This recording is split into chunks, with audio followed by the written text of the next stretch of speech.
আসসালামু আলাইকুম। ত্রয়োদশ জাতীয় সংসদ নির্বাচনে এবার কিন্তু প্রবাসী থেকেও আপনি ভোটে অংশগ্রহণ করতে পারবেন। ইতিমধ্যে প্রবাসীদের ভোটার নিবন্ধন কার্যক্রম বিভিন্ন দেশে শুরু হয়েছে।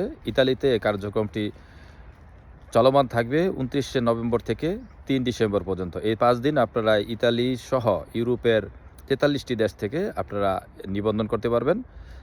এই নিবন্ধন করার জন্য আপনাদের যে প্লে স্টোর অথবা অ্যাপল স্টোর থেকে পোস্টাল ভোট বিডি নামে একটি অ্যাপস আছে, সরকারি অ্যাপস বাংলাদেশের। সেই অ্যাপসটি ডাউনলোড করতে হবে এবং সেখানে কিন্তু আপনাদের নিবন্ধন করতে হবে। এজন্য আপনাকে অবশ্যই ভোটার আইডি কার্ড যেটি আছে বাংলাদেশের, সেটার প্রিন্ট কপি লাগবে এবং কার্তা আইডেন্টিটা, অর্থাৎ ইতালির যে রেসিডেন্ট বা যেখানে থাকেন সেই দেশের রেসিডেন্ট কার্ড লাগবে।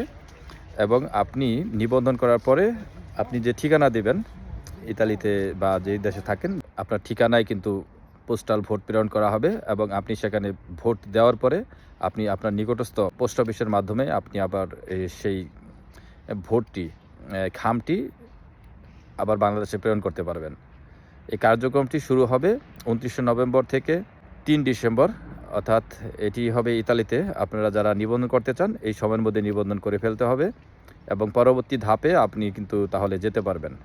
এই সময়ের মধ্যে যদি আপনি নিবন্ধন না করেন তাহলে কিন্তু আপনি পরবর্তী ধাপে পৌঁছাতে পারবেন না। ধন্যবাদ। সবাই সতর্ক থাকুন এবং আপনি আপনার প্লে স্টোর এবং অ্যাপল স্টোর থেকে আপনি অবশ্যই এই অ্যাপসটি ডাউনলোড করে প্রস্তুত থাকুন। ধন্যবাদ সবাইকে।